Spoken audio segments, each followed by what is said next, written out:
Why are we doing genetics then? How does this fit together? I'm going to try to pull it together and show you some of the work that we're doing and then finish.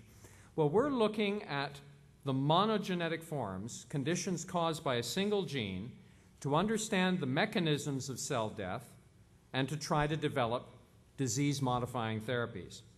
And we do this in a variety of ways, but one important part is to study gene carriers. These are people who are in families of our patients who have inherited the gene, and one can think of these individuals at risk of subsequently developing Parkinson's later in life.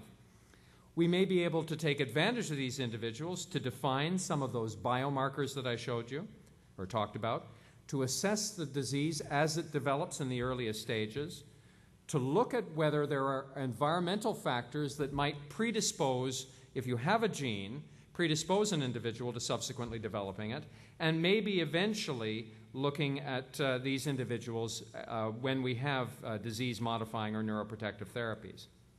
And the gene that we're particularly involved in studying is this gene, the Park8 gene. This was the 8th form of genetic Parkinson's that was discovered.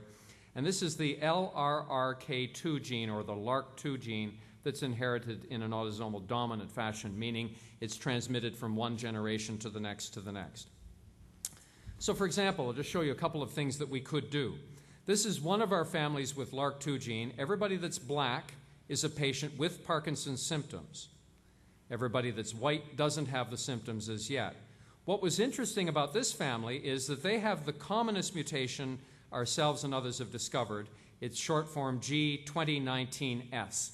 This is one amino acid substituted for another amino acid at this position in the gene.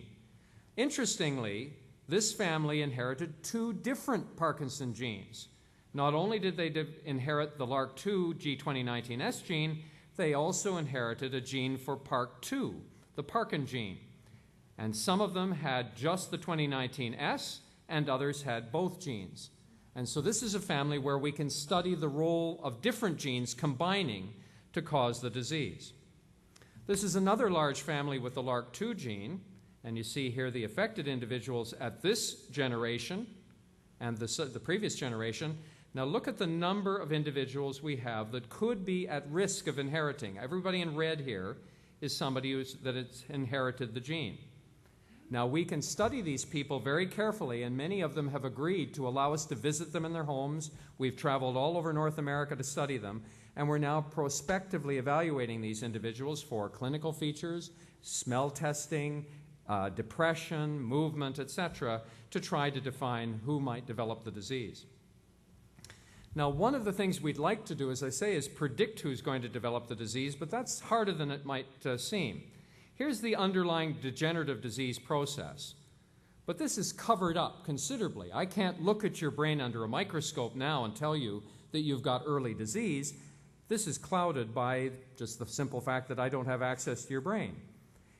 The disease effects comes from this neurodegenerative process, and these are the disease effects, the motor decline, the behavioral changes, etc. And this results in various things that we can measure. So you can imagine in each case, we can do examinations of the motor, we can do neuropsychiatric assessments, neuropsychological tests, smell tests, etc. But you can imagine that this would be very time-consuming, quite expensive, and if we're traveling all over North America, not very practical. So there are some ways, potentially, for looking at patients that are a little easier, and these, for example, might be smell tests and imaging that might allow us to determine who will develop the disease, so-called preclinical markers. And you've already seen the PET scanning. This is a patient who isn't clinically affected by Parkinson's yet. And yet you can see here the abnormal scan indicating that they've lost a certain amount of their dopamine cells. And what we'd like to do is tell the patient or tell the individual that we've discovered this and are able to introduce successful neuroprotective therapy.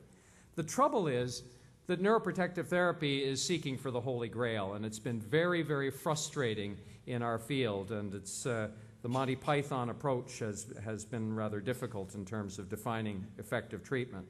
What we'd like to do is introduce the treatment at this stage and prevent the progressive loss of dopamine cells that you can see here on subsequent scans in the same patient over the course of several years. There have been a variety of attempts to define neuroprotection. This is just a slide to show you the names. Ignore the rest of it. The various names of drugs that have dropped by the wayside. Each of these have cost millions of dollars to study. And unfortunately, none of these 7 or 8 drugs have been shown to be effective in slowing progression. This is another slide showing you some of the ones that are coming on board and are going to be studied now. And in fact, I've just been informed that rasagiline, it looks like we may have a positive answer with that one, but a number of other drugs are coming along. So what we'd like to do in all of this research, defining the earliest stages of the disease when the patient only has minimal symptoms or no symptoms at all, we'd like to prevent them from progressing through to the stages where the clinical symptoms are evident, and then even later where we're faced with very significant treatment challenges, when we're having to start thinking about deep brain stimulation and even symptoms that are not responsive to that kind of therapy. So, I've told you about the various different stages of treatment. We do a very good job, at least initially, in managing the symptoms, but as time goes on, the symptoms become more difficult to treat. We'd like to be able to restore the degenerative diseased brain, and particularly we'd like to take patients at the earliest stages and prevent them from getting to the point that they even need symptomatic therapy. So in the next 15 to 20 years, I think what we're going to see is the Michael J. Fox kind of patient with fluctuations and dyskinesias who responds very well to levodopa. We're going to see those problems go by the wayside. I think we're going to see very successful treatment for that. What we need is more effective treatment for these problems, the progression, the cognitive disturbances that become more frequent, the symptoms that don't relate to the dopamine deficiency, and the symptoms that aren't just tremor, rigidity, and stiffness, the symptoms that can't be described under the motor term. And so I'll stop at that point and entertain any questions. Thanks very much.